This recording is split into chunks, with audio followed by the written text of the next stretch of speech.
কাঁচা লঙ্কার official YouTube চ্যানেলে সবাইকে জানাচ্ছি একটা ওয়ার্ম ওয়েলকাম। আশা করি আপনারা প্রত্যেকে খুব ভালো আছেন। কাঁচা লঙ্কাতে আপনারা প্রত্যেকেই জানেন ঠাকুরবাড়ি সিরিজ চলছে। যখনই ভেবেছিলাম এই ঠাকুরবাড়ি সিরিজটা করব, কিছু একটা অন্যরকম রেসিপি ট্রাই করব, সেটা প্রথমেই ভেবেছিলাম। বইটা ঘাঁটতে ঘাঁটতে চোখে পড়লো এই ভাতের চপ, বেশ অন্যরকম লাগলো, বানিয়েও ফেললাম আর খেতে হয়েছিল দারুণ। ভাবলাম আপনাদের সাথে এই রেসিপিটা শেয়ার করতেই হবে। চলুন আমার সাথে কাঁচা লঙ্কা রান্নাঘরে। প্রথমে আগে আপনাদেরকে দেখিয়ে নিই এই ভাতের চপ বানানোর জন্য আমাদের কি কি উপকরণ লাগছে। এই ভাতের চপ বানানোর জন্য প্রথমেই আমি আগের দিনে রান্না করা একজনের মতন আতপ চালে ভাত নিয়েছি, ঠিক যেমনটা বইতে লেখা আছে। আপনারা চাইলে আতপ চালে ভাতও ব্যবহার করতে পারেন, না হলে রেগুলার চালের ভাতও ব্যবহার করতে পারেন, তবে আতপ চালের ভাতে খেতে কিন্তু একটু বেশি সুন্দর লাগে। আমি দুটো আলু সেদ্ধ নিয়েছি, বড় মাপে দুটো পেঁয়াজ কুচি নিয়েছি, 8 থেকে 10টা কাঁচা লঙ্কা কুচি নিয়েছি, 2 টেবিল স্পুন মতো আদা কুচি নিয়েছি, স্বাদ মতন চিনি নিয়েছি, স্বাদ মতন নুন নিয়েছি, আর একটা লেবু নিয়েছি। ব্যাস, আমাদের কিন্তু এই কটাই উপকরণ লাগছে। চলুন এবার রান্নাটা শুরু করে ফেলি। প্রথমেই একটা ফ্রাইং প্যানে আমি 2 টিস্পুন মতো সর্ষের তেল গরম করে তাতে পেঁয়াজ কুচি দিলাম, সাথে দিলাম কাঁচা লঙ্কা কুচি আর আদা কুচি। বেশ ভালো করে সবকিছু প্রথমে একটু ভেজে নেব। হাই ফ্লেমে কিন্তু আমি ভেজে নিচ্ছি।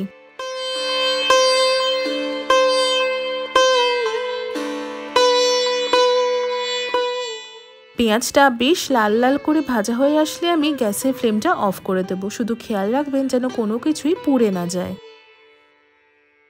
এবার আমি একটা বড় পাত্রে আতপ চালটা নিয়েছি, মানে আতপ চালে ভাতটা নিয়েছি, সেটা হাতের সাহায্যে প্রথমে বেশ ভালো করে একটু মেখে নেব। আমি যেরকম আপনাদেরকে শুরুতেই বললাম, আপনারা কিন্তু চাইলে সাধারণ বাড়িতে যে রেগুলার চালের ভাত আমরা খাই সেটাও ব্যবহার করতে পারেন, তবে এটা আতপ চালে করলে আমারও মনে হয় খেতে হয়তো একটু বেশি ভালো হবে। আপনারা দেখতেই পাচ্ছেন আমি কিন্তু ভাতটা বেশ ভালো করে মেখে নিয়েছি। এবার এতে সেদ্ধ করা আলুটা আমি দিয়ে একসাথে আবারও মেখে নেব। এই আলু সেদ্ধটা বইতে যেমন লেখা আছে বাঁধুনির জন্য বা অ্যাজ এ বাইন্ডিং এজেন্ট হিসাবে কিন্তু আমরা ব্যবহার করছি। ভাত এবং আলু বেশ ভালো করে মেখে নিয়ে এতে স্বাদ মতন চিনি দিলাম, স্বাদ মতন একটু নুনও দিয়ে দিলাম।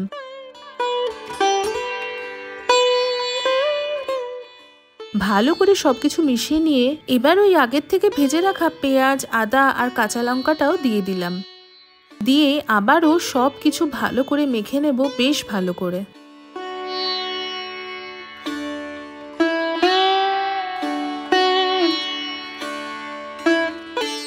বেশ ভালো করে আমি সবকিছু মেখে নিয়েছি। এবার যে বাকি পেঁয়াজ কুচিটা ছিল তাতে আমি হাফ লেবুর রস দিলাম। পেঁয়াজ আর লেবুর রস বেশ ভালো করে একটু মিশিয়ে নিলাম।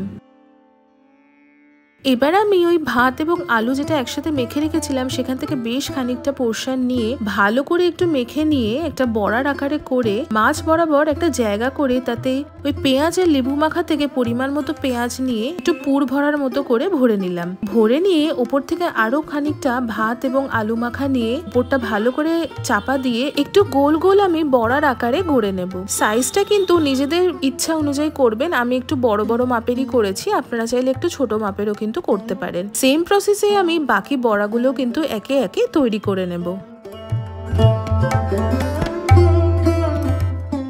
আমার বড়াগুলো সবকটা তৈরি হয়ে গেছে। এবার এগুলোকে কিন্তু ভেজে নেবার পালা। একটা কড়াইতে আমি পরিমাণ মতো সাদা তেল বা ভেজিটেবল অয়েল গরম করে নেব। একটু ডুবো তেলে ভাজলে কিন্তু ভালো হয়। তেলটা খুব ভালো করে গরম হয়ে গেলে এবার একে একে বড়াগুলো আমি দিয়ে এপিট ওপিট ভালো করে একটু ভেজে নেব।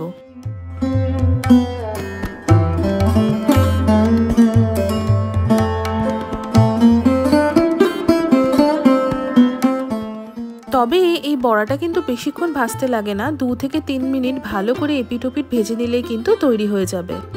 দেখুন আমাদের ভাতের চপ কিন্তু একদম তৈরি হয়ে গেল। ভীষণ মুখরোচক হয় কিন্তু খেতে। এটা কিন্তু চায়ের সাথে স্ন্যাক্স হিসাবেও খেতে পারেন, আবার দুপুরবেলা প্রথম পাতেও কিন্তু এটা এনজয় করতে পারেন। আপনাদের কেমন লাগলো সেটা কিন্তু কমেন্ট সেকশনে জানাতে একদম ভুলবেন না। আশা করি আপনাদের আজকের এই রেসিপিটা খুব ভালো লেগেছে। দেখা হচ্ছে ঠাকুরবাড়ির আরো একটা খুব সুন্দর রেসিপির সাথে খুব তাড়াতাড়ি। ততক্ষণের জন্য ভালো থাকবেন, সুস্থ থাকবেন, আর কাঁচা লঙ্কাকে এইভাবেই ভালোবাসা সাপোর্ট দিতে থাকবেন। See you soon and happy cooking!